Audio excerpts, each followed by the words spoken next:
Yang kami hormati Bapak Kepala Kantor General PTKN Makassar, Bapak Nianto. Yang kami hormati Bapak Ustadz Khidir bin Muhammad Sunusi, Hafizahullah. Hadirin jamaah yang dimuliakan Allah Subhanahu wa taala. Pertama-tama mari kita bersyukur kepada Allah Subhanahu wa taala. Pada siang hari ini kita bisa berkumpul di tempat ini dalam rangka kajian rutin Polri BKN Kantor Regional 4 BKN Makassar. Adapun tema kita pada kesempatan kali ini berkaitan dengan keutamaan dan pentingnya tauhid. Setelah dan ceramah akan disampaikan oleh Bapak Ustadz Khidir bin Muhammad Sunusi. Beliau adalah pengasuh Pondok Pesantren As-Sunnah Makassar. Dan setelah penyampaian ceramah, Bapak Ibu jamaah dipersilahkan untuk menyampaikan pertanyaan dan juga bisa juga disampaikan melalui tulisan dan disampaikan kepada panitia. Mungkin demikian yang dapat kami sampaikan. Semoga kajian kita menjadi ilmu yang bermanfaat bagi kita semua dan dicatat sebagai amal soleh di sisi Allah Subhanahu wa taala. Demikian dengan kami persilahkan kepada Ustaz yang hormat dan kami tutup wabillahi taufiq wal hidayah. Wassalamualaikum warahmatullahi wabarakatuh.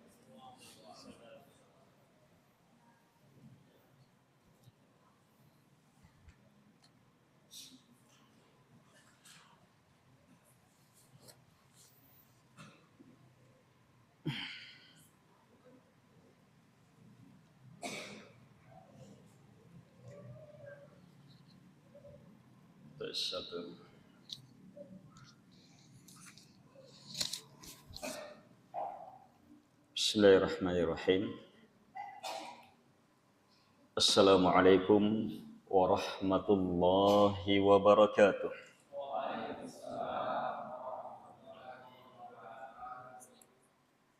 Innal hamdalillah nahmaduhu wa nasta'inuhu wa nastaghfiruh wa na'udzu billahi min shururi anfusina wa sayyiati a'malina. May yahdihillahu fala mudilla lahu wa may yudlil fala hadiya lahu. Wa ashhadu an la ilaha illallah wahdahu la syarika lahu wa ashhadu anna Muhammadan abduhu wa rasuluh.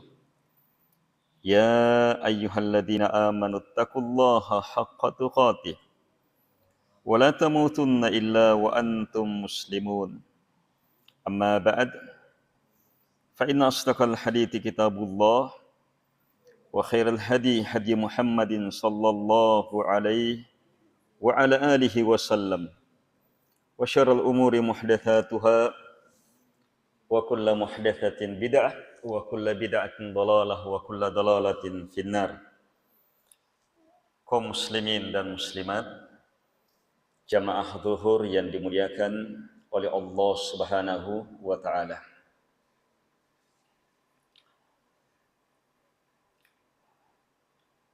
Dari 5 waktu salat zuhur termasuk kurang mendapatkan perhatian. Padahal dalam sebuah hadis, salat zuhur adalah waktu terangkatnya amalan. Diangkat amalan. Dia spesial. Karena itu, salat-salat sunnahnya pun mendapatkan kemuliaan yang sangat besar.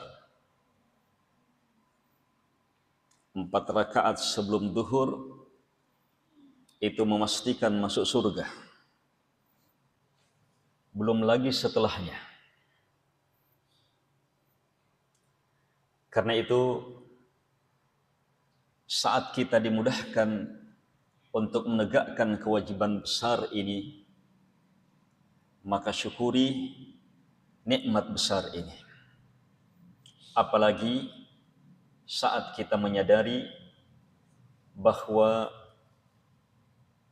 Salat duhur kita berada dalam lingkup 10 awal bulan Dzulhijjah. Yang Nabi sallallahu alaihi wasallam tegaskan, "Ma min ayyam al-'amalu shalihu fiha afdalu." Dalam riwayat khairun, dalam riwayat ahabbu ilaih. Ada juga riwayat azka. Tak ada hari-hari yang amalan soleh di hari itu akan menjadi amalan yang khair, terbaik, terafdal, paling Allah Subhanahu wa taala cintai, paling mulia, paling mensucikan, mengalahkan amalan di hari-hari yang 10 ini.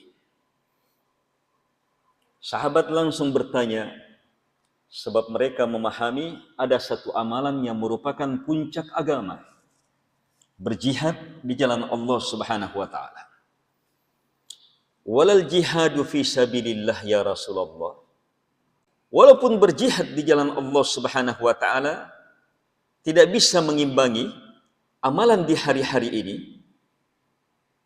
Kata Nabi sallallahu alaihi wasallam, walal jihadu fi sabilillah. Walaupun berjihad di jalan Allah Subhanahu wa taala. Illa rajulun kharaja bimalihi wa nafsi wa lam yarji' syai'un min dzalik. Kecuali lelaki yang keluar berperang di jalan Allah, membawa jiwa dan hartanya, dan tak ada yang kembali. Ini baru bisa mengimbanginya. Karena itulah bersyukur dengan kesyukuran yang tertinggi saat Allah Subhanahu wa taala memudahkan kita untuk berada di rumahnya, menegakkan kewajiban besar di hari 10 awal bulan Dzulhijjah ini. Salat duhur kita saat ini akan jadi salat duhur terbaik, paling afdal, paling Allah cintai, paling mulia, bahkan mengalahkan yang kita lakukan di bulan Ramadan. Ini akan jadi paling afdal selama berada dalam lingkup 10 awal bulan Dzulhijjah. Karena itu manfaatkan betul kesempatan besar ini. Para ulama sejak beberapa tahun yang lalu itu menyadari rendahnya perhatian kaum muslimin terhadap 10 awal bulan Dzulhijjah. Dan sejak itu mereka tekankan sekuat-kuatnya untuk menyebarkan ilmu akan kemuliaan 10 awal bulan Dzulhijjah ini dengan seluas-luasnya. Alhamdulillah di tahun-tahun ini memberi dampak. Mulai banyak orang yang memberi perhatian. Kaum muslimin dan muslimat yang dimuliakan oleh Allah Subhanahu wa taala. 10 awal bulan Dzulhijjah ini adalah kesempatan untuk beramal, memperhebat amalan dan memperbanyak amalan. Dan berbicara tentang amalan, maka tidak akan terlepas dari apa yang menjadi judul materi pembahasan kita. Tauhid. Pemurnian ibadah hanya kepada Allah Subhanahu wa taala. Sebab amalan nanti teranggap sebagai amalan yang diterima ketika didasari oleh ketauhidan kita. Kaum muslimin dan muslimat yang dimuliakan oleh Allah Subhanahu wa taala. Allah Subhanahu wa taala membesarkan, mengagungkan dirinya di awal surah Al-Mulk. Tabarakalladzi biyadihil mulk wa huwa ala kulli syai'in qadir. Maha besar, maha mulia, maha agung Allah yang di tangannya lah kekuasaan segala sesuatu. Dan dia maha mampu terhadap segala sesuatu. Setelah itu Allah menjelaskan di antara makna kebesaran dan keagungannya. Alladzi khalaqal mauta wal haya liyabluwakum ayyukum ahsanu amala. Dialah yang mencipta hidup dan kematian. Dia yang mencipta kematian dan kehidupan ini untuk menguji, membalak kalian, ayyukum ahsanu amala, siapa di antara kalian yang terindah, terbaik amalannya. Jadi hidup saat ini, kematian yang akan menyusul, Allah yang mewujudkannya dengan maksud, dengan tujuan. Tujuannya bukan sekedar beramal, tetapi ayyukum ahsanu amala. Siapa di antara kalian yang ahsan, terindah amalannya. Ini jamaah ketentuan bukan dari siapa-siapa, tapi langsung dari Sang Pencipta. Ilmu besar, ilmu yang sangat berharga untuk kita. Tidak perlu bertapa untuk mendapatkannya, tidak perlu mengharapkan mimpi-mimpi. Allah Subhanahu wa taala turunkan wahyu, ilmu besar. Kenapa ada kehidupan dan kematian? Bala ayyukum ahsanu amala, untuk membala siapa di antara kalian yang terindah, terbaik amalannya. Para ulama menafsirkan ahsanu amala, akhlasu wa aswabuh. Yang terbaik dalam beramal adalah yang paling ikhlas dan paling tepat di atas petunjuk baginda Rasul sallallahu alaihi wasallam. Mari beramal di hari-hari ini harus sejalan dengan ayat ini. Beramal di hari-hari ini adalah mempersiapkan untuk hidup yang sebenarnya, hidup di akhirat. Dan nanti itu teranggap sebagai amalan soleh, diterima ketika dia merupakan amalan ahsanu amalan, yang terbaik, yang terikhlas dan tepat di atas petunjuk baginda Rasul sallallahu alaihi wasallam. Inilah makna tauhid dalam makna yang luas. Sebab tauhid dalam makna yang luas menekankan dua hal utama, kemurnian niat, di situ keikhlasan, dan murninya jalur pengambilan ilmu akan bentuk ibadah itu. Yang pertama dikenal dengan nama tauhidul ibadah. Yang kedua dikenal dengan nama tauhidul mutaba'ah. Yang pertama wujud dari asyhadu an la ilaha illallah. Yang kedua wujud dari wa asyhadu anna Muhammadan abduhu wa rasuluh. Jadi sejak awal keislaman kita memang harus bertauhid. Lagi pula jamaah, kehidupan ciptaan ini, terwujudnya jin dan manusia tidak lain kecuali hanya untuk mentauhidkan Allah Subhanahu wa taala. Wa ma khalaqtul jinna wal ins illa liya'budun. Saya tidak mencipta jin dan manusia kecuali hanya untuk beribadah kepadaku. Coba lihat kalimat itu, wa ma khalaqtul jinna wal ins. Saya tidak mencipta jin dan manusia. Ini kalimat penafian, illa kecuali. Kalimat penafian disusul dengan pengecualian melahirkan makna apa?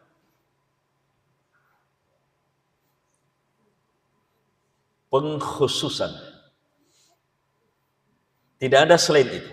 Saya tidak mencipta jin dan manusia dengan maksud apapun, tidak ada itu, kecuali hanya ini.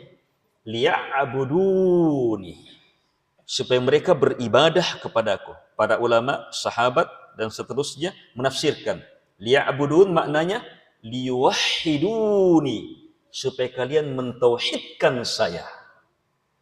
Sebab ibadah nanti teranggap ibadah ketika di atas nilai-nilai tauhid. Itu tadi, murninya niat hanya kepada Allah Subhanahu wa taala, tidak kepada selainnya, dan murninya jalur pengambilan hanya di atas petunjuk baginda Rasul sallallahu alaihi wa ala alihi wasallam. Perbanyak amalan yang semisal ini di hari-hari yang mulia tak tertandingi ini, maka insyaallah taala akan menjadi kenangan terindah di alam barzah dan di akhirat. Akan menjadi sesuatu yang akan paling membahagiakan kita saat kita menerima catatan amalan kita. Maka akan terlihat di sana, amalan di hari-hari ini adalah amalan yang terberat, termulia di sisi Allah Subhanahu wa Ta'ala. Kaum muslimin dan muslimat yang dimuliakan oleh Allah Subhanahu wa Ta'ala, mentauhidkan Allah Subhanahu wa Ta'ala adalah dakwah semua nabi dan rasul Allah Subhanahu wa Ta'ala. Karena ini maksud kita dicipta, karena maha adilnya Allah, Allah utus nabi dan rasul, turunkan kitab-kitab untuk mengajarkan perkara besar ini. Walaqad ba'atna fi kulli ummatin rasulah an ya'budullah wajtanibut taghut. Sungguh kami telah mengutus setiap umat. Pada setiap umat kami telah utus seorang rasul. Apa seruan setiap rasul? An ya'budullah wajtanibut taghut. Sembah Allah semata dan jauhi semua yang disembah selain Allah Subhanahu wa Ta'ala. Ini makna tauhid. Beribadah kepada Allah Subhanahu wa Ta'ala dan berpaling dari semua selain Allah Subhanahu wa Ta'ala. Itu makna pemurnian. Sesuatu murni ketika tidak tercampuri. Sesuatu teranggap murni di atas tauhid ketika tidak tercampuri. Salat kita jamaah adalah perwujudan ketauhidan ketika kita sholat semata hanya kepada Allah Subhanahu wa Ta'ala, tidak kepada selainnya. Berdiri kita untuk Allah, bukan untuk siapapun. Rukuk kita untuk Allah, sujud kita untuknya, bukan untuk yang lainnya. Itu tauhid. Berdiri kita, rukuk sujud kita semata karena mencintainya, bukan karena yang lainnya. Semata karena mengharap kepadanya, bukan karena harapan terhadap yang lainnya. Semata karena takut kepada Allah Subhanahu wa Ta'ala, bukan karena takut terhadap yang lainnya. Itu tauhid. Di sini saya sudah urai sedikit lebih dalam bahwa hakikat pemurnian mentauhidkan Allah Subhanahu wa Ta'ala harus mengerucut mentauhidkan 3 hal utama: cinta, harapan, dan takut. Itulah makna keikhlasan. Ikhlas kepada Allah apa artinya? Apa ikhlas? Ikhlas pemurnian. Apa yang kita murnikan kepada Allah itu? Cinta, harapan, takut.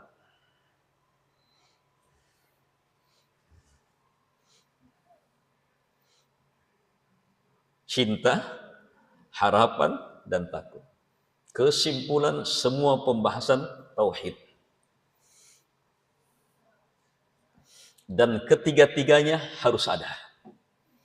Kita datang beribadah semata karena cinta kepada Allah, tapi tidak mengharap, itu kedustaan dalam penghambaan.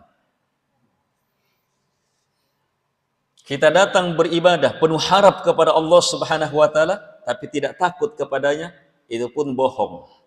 Cacat dalam penghambaan. Nanti benar ketika berdiri, rukuk sujudnya kita kepada Allah Subhanahu wa Ta'ala, tidak kepadanya, tidak kepada selainnya, semata karena cinta kepadanya, mengharap kepadanya, takut kepadanya. Olehnya turun kitab terbesar, kitab teragung. Menyimpulkan ilmu besar ini. Suratul Fatihah. Semua ilmu kitab yang Allah turunkan kembali kepada Al-Quran. Makanya Al-Quran ummul kitab, induk tempat kembali semua kitab. Dan semua surah yang ada dalam Al-Quran kembali kepada satu surah yang dinamakan juga dengan ummul kitab, Suratul Fatihah. Dan dalam Suratul Fatihah, lihat, Alhamdulillahi Rabbil Alamin, itu pernyataan cinta. Ar-Rahmanir Rahim, di situ harapan. Sebentar kita jelaskan singkat. Maliki Yaumiddin, di situ takut. Nanti setelah 3 ini baru kita nyatakan penghambaan kita. Iyyaka na'budu wa iyyaka nasta'in. Maka ayat selanjutnya tinggal baca doa dan pasti dapat. Ihdinas siratal mustaqim, siratal ladzina an'amta 'alaihim ghairil maghdubi alaihim waladdallin. Allah berfirman apa? Setiap kita baca doa ini dalam hadits qudsi, setiap hamba baca doa ini, Allah berfirman, walil abdi ma sa'al, untuk hamba apa yang dia minta pasti dapat. Pasti dapat hidayah itu. Pasti semakin nikmat di atas jalan yang lurus. Pasti semakin dijauhkan dari jalannya al-maghdub yang dimurkai dan ad-dallin yang tergelincir, yang tersesat. Itu pasti itu. Saat kita awali dengan alhamdulillahi rabbil alamin. Itu pernyataan cinta. Sebab alhamdu, segala pujian, lillah, hanya untuk Allah, Rabb pencipta penguasa alam semesta. Kalimat alhamdu dalam bahasa Quran, bahasa hadits, dan dalam bahasa Arab, itu pujian yang didasari karena cinta membesarkan. Bagusnya mic ini, pujian. Tapi saya tidak mencintainya. Bagusnya meja ini, itu pujian. Tapi saya tidak cintai ini. Kalau alhamdu, pujian harus dasarnya cinta. Harus dasarnya cinta. Karena itu para ulama tegaskan, saat orang baca alhamdulillahi rabbil alamin, itu apa? Pernyataan cinta dan pengulangan cinta. Memaksimalkan cinta. Kalau dilanjutkan dengan ar-rahmanir rahim, yakin betul Allah maha merahmati, maha mengasihi, seluruhnya hanya datang darinya, tidak ada selainnya, sebab dia semata ar-rahman ar-rahim. Tidak ada rahman ar-rahim kecuali hanya dia. Rahmat seutuhnya, dalam bentuk apapun juga, dunia, alam barzah, akhirat, urusan dunia, urusan agama, seluruhnya hanya milik ar-rahman ar-rahim. Di situ melahirkan apa? Harapan. Semua orang berpikir di atas fitrah, pasti harapannya kepada sang pemilik rahmat. Kalau kita lagi susah jamaah, lagi susah, perlu pinjaman. Dan kita punya 3 orang teman. Satunya terkenal sangat kikirnya. Banyak hartanya, sanasibaku. Yang kedua, suka memberi, tapi orang miskin. Yang satunya, orang kaya, tapi subhanallah, dermawan sekali. Ketika kita susah, kemudian mengingat yang mana yang akan melahirkan harapan, pasti yang memiliki sifat rahmat. Itu cara berpikir manusia itu. Fitrah itu. Sehingga fitrah manusia saat menyebut Allah, mengingat dalam salatnya Allah Ar-Rahman Ar-Rahim, pasti muncul rahmat di situ. Harapan di situ.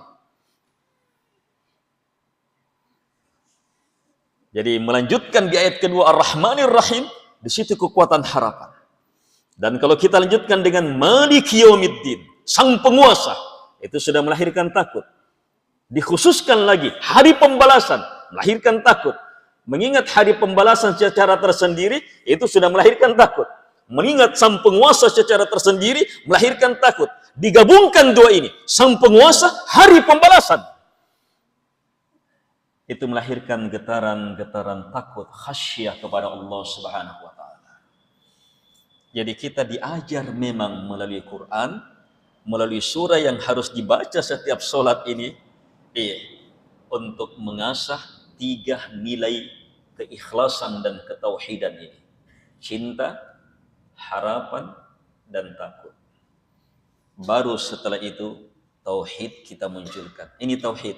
Iyyaka na'budu wa iyyaka nasta'in. Iyyaka, hanya kepadamu, na'budu, kami beribadah. Iyyaka, objek maf'ul bihi. Orang Arab susunan kalimatnya, kata kerja, pelaku, kemudian objek. Kalau berubah maka ada maksudnya. Kalau berubah maka ada maksudnya. Sesuatu yang asalnya di belakang, kalau dikedepankan, itu memaksudkan pengkhususan, pemurnian. Karena itu iyyaka na'budu bukan berarti kepada engkau kami beribadah, tetapi bermakna hanya kepada engkau kami beribadah, tidak kepada selainmu. Sebab kata iyyaka dikedepankan sudah. Hanya kepada Engkau kami beribadah, tidak kepada selainmu. Itu apa? Tauhid dalam ibadah. Pemurnian dalam ibadah. Kalimat ini nanti kita ungkap kapan? Setelah pernyataan cinta hanya kepada Allah Subhanahu wa taala, harapan kepadanya, takut kepadanya, baru muncul pemurnian dalam ibadah. Iyyaka na'budu wa iyyaka nasta'in. Dan di situ disebutkan na'budu, kami beribadah. Tidak disebutkan ibadah apa? Iyyaka na'budu sholatan, hanya kepadamu kami beribadah dalam bentuk sholat. Tidak. Iyyaka na'budu siyaman ka, puasa, zakatan, zakat, umratan, hajjat, sadaqatan. Tidak disebutkan. Berarti kalimatnya mutlak. Pahami secara mutlak. Jadi kaidah itu iyyaka na'budu berlaku terhadap semua ibadah tanpa kecuali. Semua ibadah harus di atas prinsip ini. Hanya kepada Engkau ya Allah seluruh ibadahku, tidak kepada selainmu.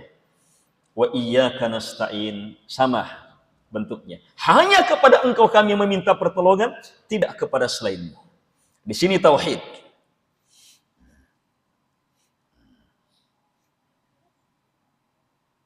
Setelah itu kita diperkenankan berdoa. Ihdinas siratal mustaqim. Beri kami hidayah supaya terus di atas jalan yang lurus. Siratal ladzina an'amta 'alaihim. Jalannya orang-orang yang Engkau telah beri nikmat. Ghairil maghdubi 'alaihim. Bukan jalannya mereka yang dimurkai. Walad dhalin. Bukan pula jalannya mereka yang sesat. Kata Allah, walil abdi masa'al.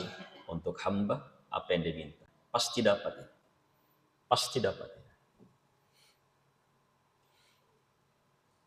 Tauhid jamaah adalah hakikat agama ini. Karena itulah dia dinampakkan sejelas-jelasnya dalam surah yang teragung ini. Nabi dan Rasul diutus seluruhnya untuk menyampaikan ini. Memurnikan ibadah hanya kepada Allah Subhanahu wa taala, tidak kepada selainnya. Kaum muslimin dan muslimat yang dimuliakan oleh Allah Subhanahu wa taala.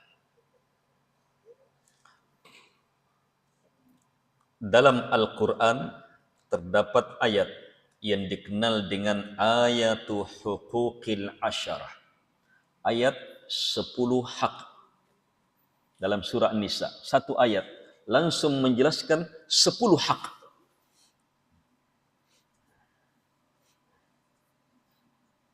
Sepuluh hak terbesar yang wajib kita penuhi. Lihat ayat yang pertama. Awal ayat yang merupakan hak yang pertama, wa'budullaha wa la tusyriku bihi syai'a. Baru menyusul wabil walidaini ihsana wa bidil qurba wal yatama wal masakin dan seterusnya. Lihat hak yang pertama, beribadahlah kalian hanya kepada Allah Subhanahu wa taala dan jangan kalian menyekutukannya dengan sesuatu apapun juga. Baru menyusul dan berbuat baiklah kepada kedua orang tua. Kemudian menyusul kepada kerabat. Kemudian menyusul orang-orang miskin dan seterusnya sampai Ibnu Sabil dan seterusnya. Titik pendalilan ternyata dari semua hak ini, hak yang terbesar adalah haknya Allah Subhanahu wa taala. Ketika Allah menyebutkan haknya yang wajib kita penuhi, ternyata dua. Wa'budullah, beribadah kepada Allah Subhanahu wa taala. Yang kedua, wala tusyriku bihi syai'a. Jangan kalian sekutukan dengan sesuatu apapun juga. Itu tauhid. Yang terdiri dari dua. Harus ada dua. Mentauhidkan harus dua. Harus dua ini. Tidak boleh tidak. Makanya kalimat tauhid dua itu. La ilaha illallah. Kalimat tauhid itu bukan Allahu ilahuna, Allah sembahan kami. Bukan kalimat tauhid itu. Kalimat tauhid la ilaha, penolakan. Tidak ada yang berhak disembah. Kita tolak semua disembah selain Allah. Illallah, penetapan. Hanya Allah Subhanahu wa taala yang berhak untuk disembah. Sama ayat ini, wa'budullah, beribadah kalian hanya kepada Allah Subhanahu wa taala. Menyusul wala tusyriku bihi syai'a. Jangan kalian menyekutukannya dengan sesuatu apapun juga. Sama dalam suratul Fatihah, iyyaka na'budu, dikedepankan supaya lahir makna apa? Hanya kepadamu kami beribadah, tidak kepada selainmu. Itu tauhid. Nampak dalam ayat nampak dalam hadis. Seperti itu maknanya. Iya. Dalam penggunaan secara bahasa, orang Arab mengatakan, iya, mentauhidkan sesuatu artinya ja'alus syai'i wahida. Menjadikan sesuatu itu satu. Lihat secara bahasa jamaah. Saya ingin tauhidkan bapak ini di masjid. Secara bahasa ini. Bukan menurut istilah. Penggunaan dalam agama. Saya ingin mentauhidkan bapak ini dalam masjid. Apa yang akan saya lakukan? Yang lain saya harus keluarkan. Dan tetapkan satu-satunya di dalam. Baru terjadi tauhid. Tidak cukup saya sekedar, saya tunduk kita di dalam Pak. Tidak boleh keluar-keluar. Sementara tidak melarang yang lainnya. Tidak akan terjadi tauhid itu. Tidak akan terjadi pengkhususan Bapak dalam masjid. Harus dua ini. Itu secara bahasa. Dipahami semua orang yang berakal. Dan tauhid itulah hakikat ibadah. Itulah maksud kita dicipta. Itulah makna dari la ilaha illallah. Yang dengannya ditegakkan langit dan bumi. Ada surga dan neraka. Diutus Nabi dan Rasul. Turun kitab-kitab. Peradaban manusia jamaah berubah. Berubah peradaban manusia. Sejak adanya manusia. Sampai akhir zaman. Masalahnya ada pada apa? Perubahan itu. Pada siapa yang bertauhid dan siapa yang menolak tauhid. Itu yang ada. Karena itu jamaah, fokus hidup. Fokus hidup untuk mewujudkan perkara besar ini. Mentauhidkan Allah Subhanahu wa taala dan selamat dari lawannya, kesyirikan. Di ayat yang lain dalam surah Al-A'raf, Allah Subhanahu wa taala menjelaskan 10 wasiat. 10 wasiat di 3 ayat. 10 wasiat di 3 ayat. Saya katakan wasiat sebab memang di setiap ayat Allah tutup dengan dzalikum wassakum bihi. Itu yang Allah wasiatkan kepada kalian. Lihat ayat pertama. Qul ta'alau atlu ma harrama rabbukum alaikum alla tusyriku bihi syai'an wa bil walidaini ihsana. Sampai akhir ayat. Ditutup dengan dzalikum wassakum bihi la'allakum ta'qilun. Itu yang Allah wasiatkan kepada kalian supaya kalian pahami. Lihat apa yang pertama dari wasiat ini. Qul, perintah dari Allah Subhanahu wa taala kepada Nabi sallallahu alaihi wasallam. Qul, sampaikan ya Muhammad, sampaikan kepada umat. Ta'alau atlu ma harrama rabbukum alaikum. Mari kemari. Saya akan bacakan kepada kalian wasiat yang sangat besar. Berupa apa? Apa yang Allah haramkan kepada kalian. Apa itu? Alla tusyriku bihi syai'a. Jangan kalian melakukan kesyirikan sedikit pun juga. Harus beribadah hanya kepada Allah Subhanahu wa taala, tidak boleh melakukan kesyirikan sedikit pun juga. Sedikit pun juga enggak boleh. Itu wasiat besar pertama dari seluruh wasiat. Baru menyusul wasiat, berbuat baiklah kalian kepada kedua orang tua. Kemudian menyusul wasiat-wasiat, larangan melakukan ini, larangan melakukan ini, larangan melakukan ini. Sampai akhir wasiat. 10 wasiat besar ini, yang merupakan hukum paten dalam Quran tidak pernah berubah. Itu yang terbesar adalah tauhidkan Allah Subhanahu wa taala dan jangan sekali-sekali melakukan kesyirikan. Mari jamaah. Kita sadar bahwa kita hidup untuk beribadah. Maka tauhidkan Allah, selamatkan diri dari kesyirikan. Kita sadar bahwa Nabi dan Rasul diutus untuk menyampaikan ini. Kita sebagai pengikut Nabi dan Rasul alaihi wassalatu wassalam maka harus mewujudkan tauhidkan Allah, selamatkan diri dari kesyirikan. Kita sadar kandungan Al-Quran seutuhnya dalam surat Al-Fatihah, tauhidkan Allah, selamatkan diri dari kesyirikan. Kita sadar wasiat terbesar, ilmu terbesar dalam Quran ternyata adalah tauhidkan Allah Subhanahu wa taala, selamatkan diri dari kesyirikan.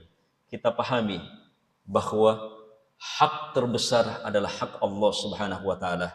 Tauhidkan Allah, ibadah hanya kepadanya, jangan campuri dengan memalingkannya kepada siapapun juga selain Allah Subhanahu wa taala. Dengan beramal walaupun kecil, sedikit, singkat, tetapi dasarnya kekuatan tauhid, maka itu akan sangat maksimal hasilnya. Istighfar didasari dengan tauhid itu maksimal sekali hasilnya. Coba lihat ini jamaah, wasiatnya Nabi Nuh alaihi salatu wassalam ketika akan meninggal. Jadi wasiat pertama Nabi Nuh saat akan meninggal. Amuruka bila ilaha illallah. Saya perintahkan kepada engkau supaya berla ilaha illallah, tauhid. Tidak ada yang berhak disembah kecuali hanya Allah Subhanahu wa taala. Ini Nabi Nuh perintahkan. Setelah itu Nabi Nuh dorong anaknya dengan ilmu. Kenapa? Lau anna samawati sab'a wal aradina sab'a wudi'at fi kiffah wa la ilaha illallah fi kiffah la rajahat bihinna la ilaha illallah. Kata Nabi Nuh, seandainya 7 langit ini, 7 bumi ini diletakkan dalam satu timbangan dan la ilaha illallah di timbangan yang satunya, pasti la ilaha illallah akan lebih berat. Ini hadits sahih. Imam Al-Bukhari yang meriwayatkannya dalam Al-Adabul Mufrad dari sahabat Abdullah bin Amr. Tidak sampai di situ, Nabi Nuh melanjutkan dorongan kepada anaknya supaya memegang teguh la ilaha illallah ini. Lau anna samawati sab'a wal aradina sab'a kunna halqatan mubahama laqasamat hunna la ilaha illallah. Seandainya 7 langit ini dan 7 bumi ini, kekuatan ini terikat seperti gelang, maka pasti la ilaha illallah mampu menghancurkannya. Itu kekuatan la ilaha illallah, kekuatan tauhid ketika benar hamba jujur di atasnya. Tapi tidak semua yang baca jujur di atasnya. Orang munafikin bersyahadat, sholat di belakang Nabi, tapi Allah bilang apa? Innal munafiqina fid darkil asfali minan nar. Sungguh orang-orang munafik berada pada neraka paling bawah. Bukan sekedar masuk neraka, neraka paling bawah. Kalimat ini kalimat tak tertandingi, tapi tidak semuanya dapat. Harus ambil dengan ketentuan-ketentuannya. Yang jelas, wasiat Nabi Nuh dengan sanad yang sahih, Nabi sampaikan kepada kita supaya umatnya berbahagia. Terima kalimat itu, la ilaha illallah. Dengan setulus-tulusnya. Supaya apa? Memiliki amalan yang sangat berat. Sebab 7 langit, 7 bumi, itu kalah beratnya dengan la ilaha illallah. Kalau sholat kita dasarnya itu, sedekah kita dasarnya itu, puasa kita dasarnya itu, haji kita dasarnya itu, seluruh amalan kita dasarnya itu, maka sangat berat. Dan saat istighfar kita, taubat kita didasari karena la ilaha illallah, itu akan menghancurkan berapapun banyaknya dosa. Sebagaimana dalam hadits bitaqah, hadits kartu kecil. Disebutkan juga dalam Al-Adabul Mufrad oleh Imam Al-Bukhari. Haditsnya sahih. Nabi SAW menjelaskan bahwa yusahu birajulin min ummati yaumal qiyamah. Ada seorang lelaki dari umatku akan diteriaki pada hari kiamat. Dipanggil di depan umum pada hari kiamat. Untuk apa? Diperlihatkan dosa-dosanya. Ternyata dosanya tercatat dalam tis'ah wa tis'ina sijillah. 99 lembar sijillah catatan dosa. Satu sijillah, satu catatan, maddal basar, sejauh mata memandang. Wah, tidak ada pabrik bisa buat seperti itu di dunia. Tapi di akhirat ada catatan seperti itu. Dan ada orang punya catatan seperti itu 99. Satu catatan 99 ini seluruhnya dosa. dan dia umat Muhammad sallallahu alaihi wasallam. Nyata ini. Seluruhnya dosa. Allah tanya, kamu punya amalan? Sebab harus ditimbang, harus dihisab. Dia sendiri melihat dosanya sudah. Kalau kita istilahnya ampun, Mbak. Tidak ada harapan sudah. Sampai dia ucapkan sendiri tidak ada amalannya. Tapi Allah Maha Adil. Tidak. Fa innakal yawma la tuzlam, kata Allah. Hari ini kamu tidak akan dizalimi. Didatangkan ternyata ada catatan amalannya. Tertulis dalam kartu kecil. Bitaqah. Inilah kenapa dikatakan haditsnya hadits bitaqah. Tertulis amalannya dalam kartu itu. Maka ditimpang dengan 99 lembar itu. Apa yang terjadi? Fatashatis sijillah wa takhulatil bitaqah. 99 lembar ini terbang ke atas. Yang menunjukkan beratnya kartu kecil itu. Berarti lebih berat timbangan kebaikannya. Berlaku yang ada dalam surah Al-Qari'ah. Fa amma man thaqulat mawazinu fahuwa fi 'ishatir radiyah. Siapa yang lebih berat timbangan kebaikannya pasti apa? Berada dalam kebahagiaan. Selamat dari neraka. Pasti masuk ke dalam surga. Subhanallah. Catatan amalan yang sangat kecil, sedikit. Hanya tertulis dalam kartu kecil. Mampu menggugurkan semua dosa, memasukkannya ke dalam surga. Apa yang tertulis di dalamnya? Tauhid. Tertulis di dalamnya. Asyhadu an la ilaha illallah. Wa asyhadu anna Muhammadar Rasulullah. Itu yang tertulis. Ketika jujur di atasnya. Berat, sangat berat. Itu nyata. Pasti itu. Beginilah kita ingin bertauhid, mewujudkan penghambaan hanya kepada Allah Subhanahu wa taala, harus seperti ini. Sederhana. Alhamdulillah kita, apalagi jamaah, Masya Allah, sudah terbiasa sholat, terbiasa membaca, terlalu banyak amalan yang sudah jadi kebiasaan. Tapi masalahnya, diterima tidak?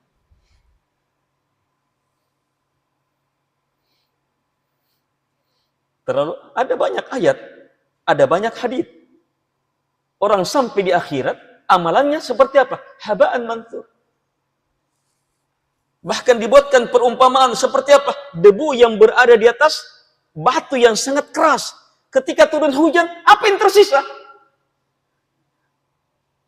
Ada yang diperumpamakan seperti mengejar fata morgana. Perumpamaan sangat banyak. Orang yang tertipu dengan banyaknya amalan yang ternyata tidak ada nilainya. Ingat jamaah, sholat nanti diwajibkan di tahun ke-10, rukun Islam yang kedua. Kewajiban sholat Isra Mi'raj itu tahun ke-10. Sahabat digembleng, ditanamkan, dikuatkan, dikokohkan di atas la ilaha illallah wa anna Muhammadar Rasulullah. Itu 10 tahun. Tapi begitu turun sholat dahsyat yang mereka bisa wujudkan. Sholat yang bisa menggugurkan semua dosa. Sholat yang mengalahkan beratnya langit dan bumi. Sholat yang sangat dahsyat. Kalau amalan seperti itu kita wujudkan di hari-hari seperti ini, indahnya hidup ini. Inilah maksud kita hidup, jamaah. Kita dapat jabatan apa? Berapa gaji kita? Terus datang malakul maut, apa manfaat semua itu? Datang malakul maut, apa manfaat semua itu?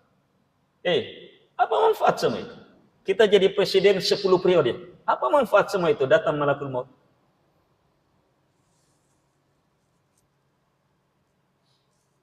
Sama di hadapan malakut. Tukang beca jadi presiden, sama di hadapan malakul maut. Siapa yang bermanfaat?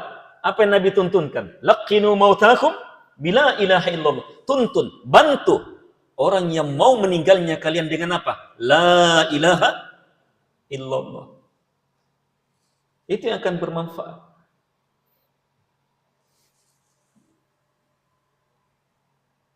Tetapi saat harta dan jabatan didasari oleh la ilaha illallah dan untuk memahamkan la ilaha illallah, maka jabatan dan harta itu akan berberkah, menjadi sebab kebaikan. kaum muslimin dan muslimat yang dimuliakan oleh Allah Subhanahu wa taala. Hari-hari terbaik ini isi dengan tauhid. Terakhir, hari-hari terbaik ini di mana puncaknya? Kalau orang haji di mana puncaknya? Di Arafah. Iya, di Arafah. Di sana doa dikabulkan. Nabi bilang apa? Afdalu ma qultu ana wan nabiyyuna qabli. Ucapan saya, doa saya, zikir saya yang paling hebat yang saya pernah ucapkan, dan semua nabi dan rasul sebelum saya adalah la ilaha illallah wahdahu la syarikalah lahul mulku wa lahul hamdu wa huwa ala kulli syai'in qadir. Di hari Arafah itu ternyata kalimat tauhid yang menjadi ucapan terafdalnya semua nabi dan rasul, dan itu sudah jadi kalimat biasa bagi kita, terhafal alhamdulillah itu, sebab memang kalimat dahsyat ini dimudahkan. Tapi masalahnya jamaah, ini penyakit keumuman kita yang kita harapkan harus terus kita perbaiki. Apa itu? Kalimat besar terucap tapi kurang dimaknai. Kalimat besar terlontar tetapi tidak didasari dengan kekuatan besar pula. Praktis sekali jamaah. Cukup saat kita baca la ilaha illallah, jujur dalam dua hal. Tolak semua yang disembah selain Allah. Apa artinya? Disembah paling dicintai, paling diharapkan, paling ditakuti. Tidak boleh ada itu. Tolak semuanya. Illallah, tetapkan hanya Allah Subhanahu wa ta'ala. Kita mencintai, ada banyak yang kita cintai, tapi jangan sampai selain Allah yang paling kita cintai.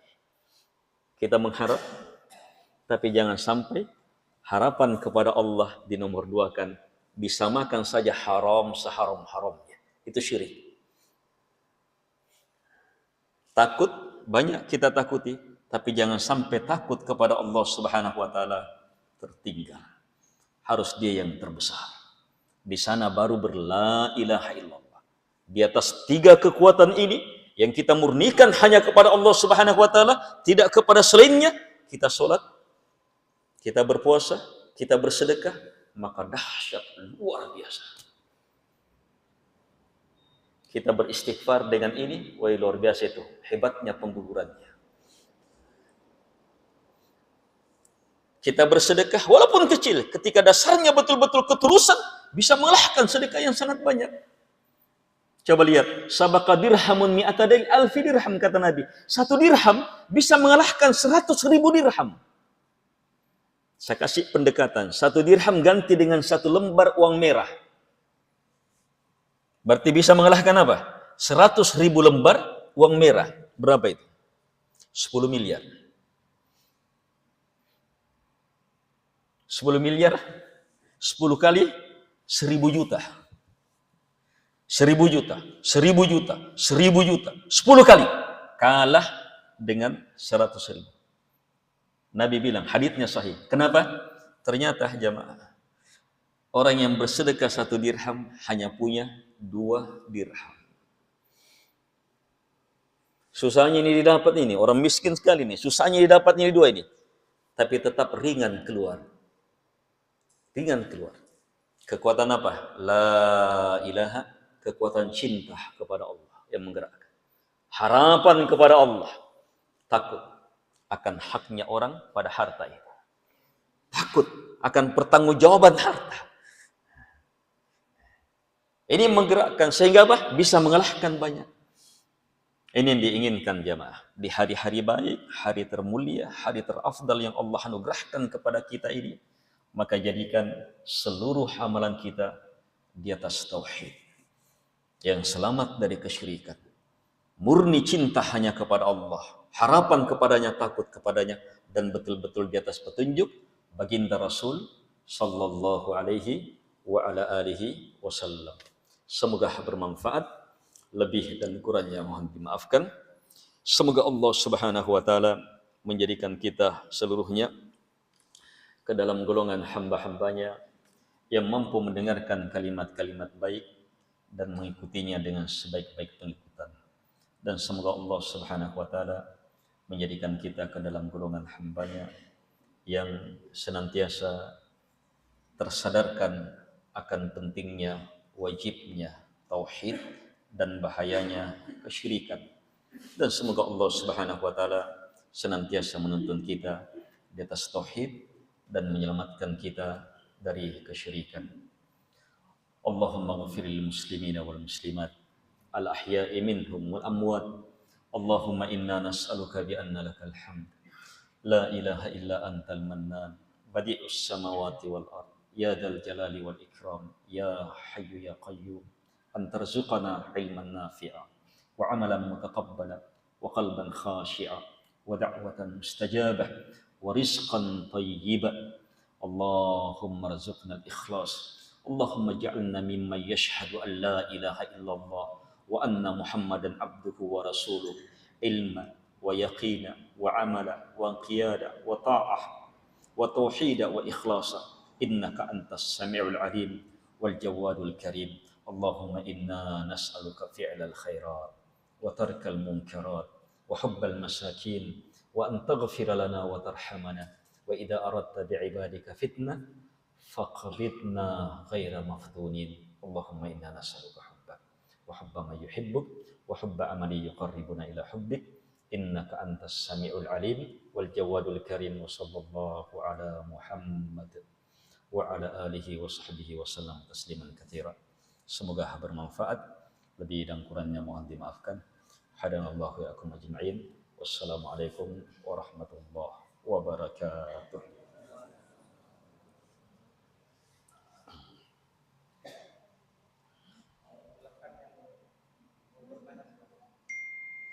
Ada tanya jawab?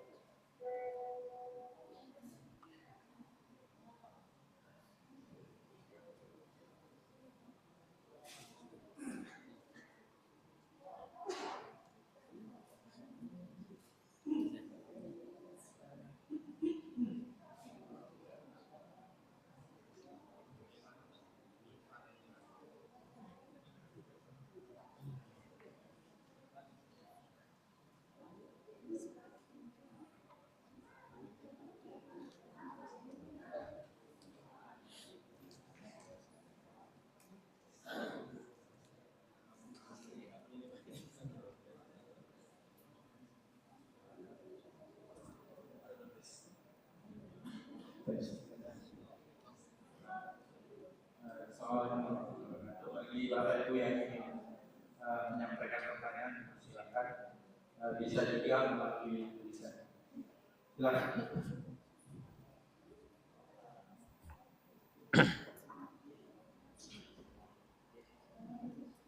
Assalamualaikum warahmatullahi wabarakatuh.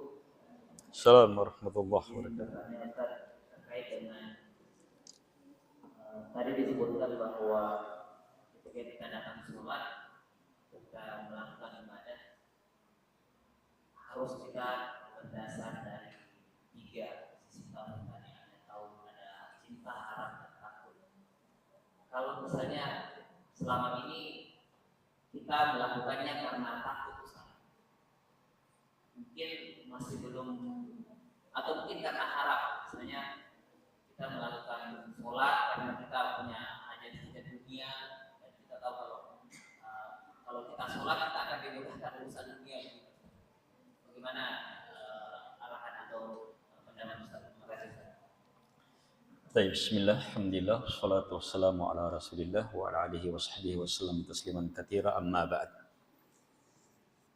Telah kita jelaskan singkat bahwa dalam beribadah harus dasar yang paling mendasarnya sebenarnya adalah karena cinta kepada Allah Subhanahu wa taala. Itu kata ibadah dalam bahasa Arab. Kata ibadah dalam bahasa Arab itu salah satu dasar yang paling nampak adalah kesempurnaan cinta. Tetapi nanti benar ketika didasari, digandengkan dengan kesempurnaan harapan. So, di situ cinta baru benar-benar terwujud. Dan nanti betul-betul sempurna ketika diikutkan karena takut kepadanya. Kalau kita beribadah hanya satu, maka tidak teranggap bertauhid. Para ulama bilang begini, siapa yang beribadah kepada Allah Subhanahu wa taala semata karena cinta, itu zindiq, para penipu itu.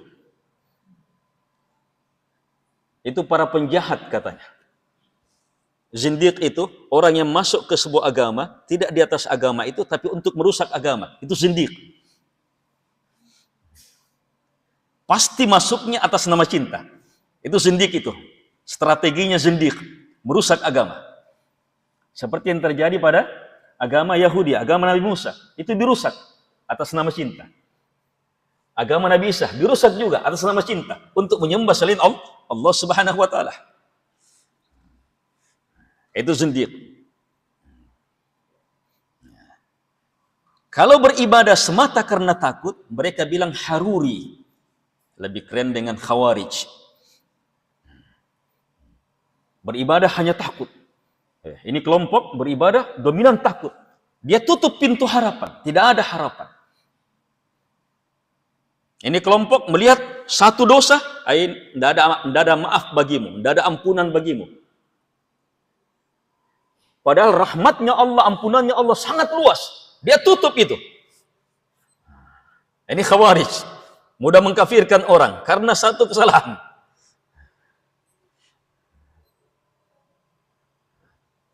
Orang-orang khawarij di zamannya itu muncul besar di zamannya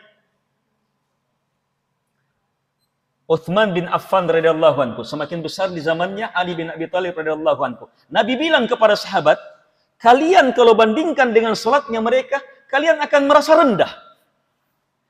Hebatnya itu salatnya orang Khawarij, sebab dasarnya takut. Tetapi kata Nabi, mereka keluar dari agama sebagaimana terlepasnya anak panah menembus sasarannya. Takut saja tidak bisa. Sebaliknya, kalau beribadah semata karena harapan saja, yang dia pahami, Allah maha luas rahmatnya, maha luas ampunannya, sampai tertutup, dia tidak bisa melihat siksaan Allah sangat keras. Ancaman Allah sangat bahaya. Sampai dia sepelekan ancamannya Allah. Ini namanya haruri. Murji'. Nah, ini muncul kelompok-kelompok. Kalau kelompok ini apa? Tidak apa-apa, tidak apa-apa.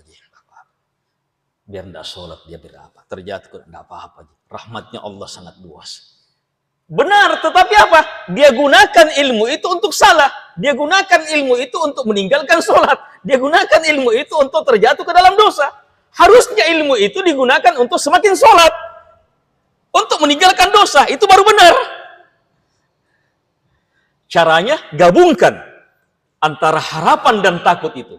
Dan dasarnya cinta hanya kepada Allah Subhanahu wa ta'ala. Itu yang masuk akal.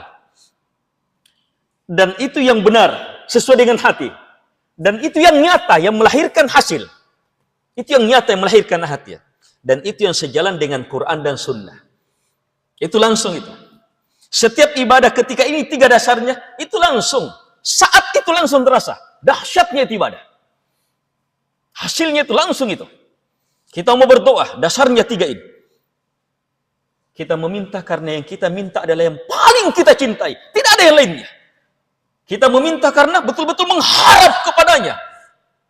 Tidak ada kepada yang lainnya. Kita meminta semata karena takut kepadanya. Kita besarkan dia takut kepadanya. Itu permintaan yang melahirkan tunduk betul. Itu yang melahirkan terkabulkannya. Jadi tidak boleh tidak. Harus di atas itu. Apalagi kalau sudah harapannya hanya sekedar harapan, salah lagi harapannya. Misalnya disebutkan lagi, harapannya semata dunia. Itu salah dua kali. Itu salah dua kali. Sebab harapannya sudah tidak diiringi dengan takut dan cinta, harapannya salah lagi. Harapannya salah lagi. Beribadah tidak boleh niatnya mengharap dunia. Tapi yakin dunia akan ikut. Bahkan alam barzah akan ikut. Bahkan akhirat kemuliaannya seluruhnya akan ikut. Kalau orang beribadah di atas ibadah yang benar. Pasti itu.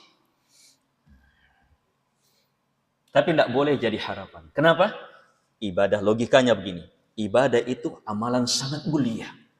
Dunia itu rendah. Maka pantaskah sesuatu yang sangat mulia kita lakukan untuk mendapatkan yang rendah? Tidak pantas. Harusnya sesuatu yang mulia untuk mendapatkan yang mulia. Ibadah yang mulia harusnya untuk meraih apa? Surga Allah Subhanahu wa taala, tempat tertinggi. Ibadah yang mulia itu harusnya untuk apa? Untuk berjumpa dengan Allah, mengharapkan ridhonya, mendapatkan kasih sayangnya, mengharapkan ampunannya. Itu yang mulia, itu yang cocok. Tapi kalau ibadah yang sangat mulia itu untuk semata perkara dunia, rendahnya itu ibadah. Dan orang berakal tidak akan menempuh jalur itu. Coba lihat jamaah, kalau misalnya ada mobil di sini harganya 3M, dibeli untuk mobil ini, tapi ternyata digunakan untuk angkut sampah. Siapa yang bisa terima itu? Tidak ada yang bisa terima. Sesuatu yang sangat berharga, digunakan untuk angkut sampah. Kiamat itu wartawan itu. Jadi akan berita yang paling dianggap paling goblok betul itu. Tetapi lebih berbahaya lagi kalau ibadah yang sangat mulia itu, diperuntukkan untuk sesuatu yang sangat rendah, dunia. Dunia jamaah rendah. Lihat perbandingannya. Ini mengakhiri pertanyaan. Lihat perbandingannya dalam Sahih Muslim, dalam Kitabur Raqaiq, Sahih Muslim, haditsnya sahih. Nabi keluar berjalan bersama para sahabat. Nah, Nabi itu memberi ilmu, cara memberi ilmunya paling hebat, paling jitu, paling mengena. Keluar bersama para sahabatnya berjalan. Tiba-tiba berhenti. Kenapa?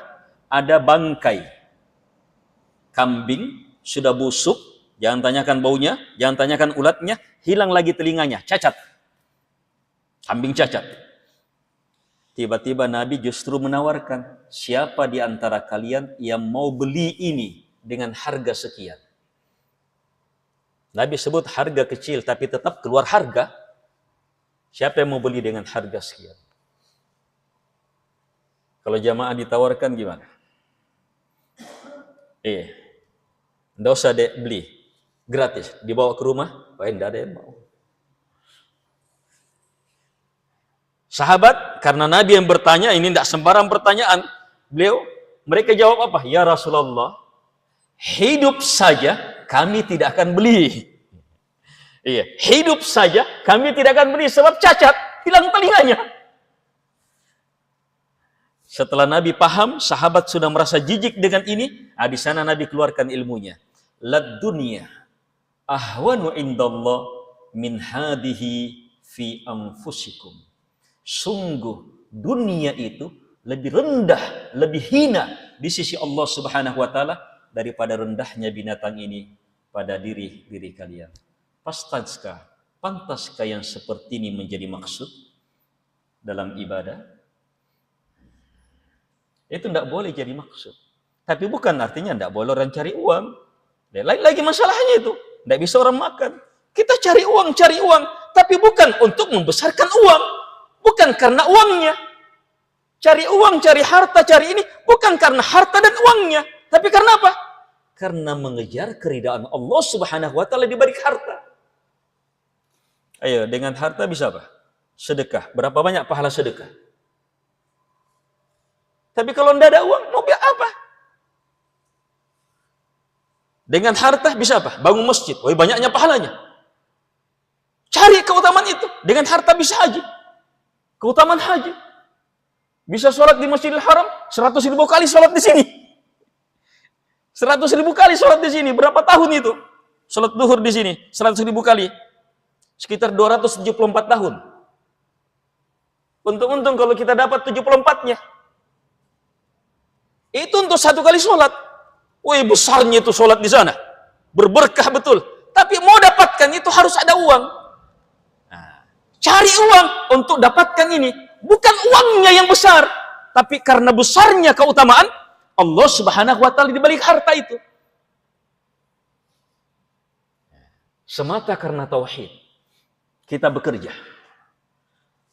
Itu kalau begitu cara kerjanya, enggak ada itu demo-demo, enggak ada. Semua demo masalah membesarkan harta. Semua tuntutan karena membesarkan harta. Coba yang dibesarkan adalah keutamaan Allah Subhanahu wa taala di balik harta. Kenapa kita cari keutamaan Allah di balik harta? Sebab kita mentauhidkan Allah. Dia yang paling kita cintai, dia yang paling kita harapkan, dia yang paling kita takuti.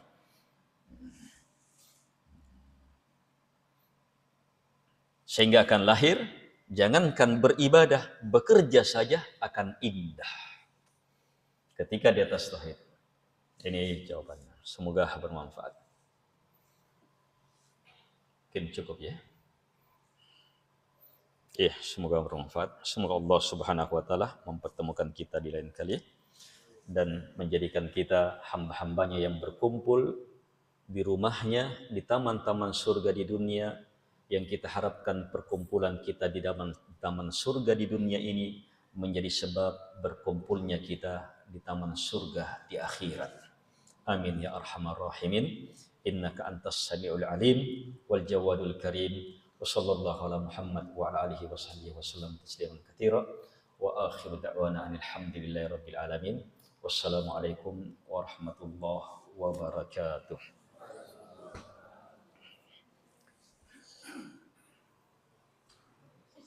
Saya bawa satu. Baik, hayakumullah.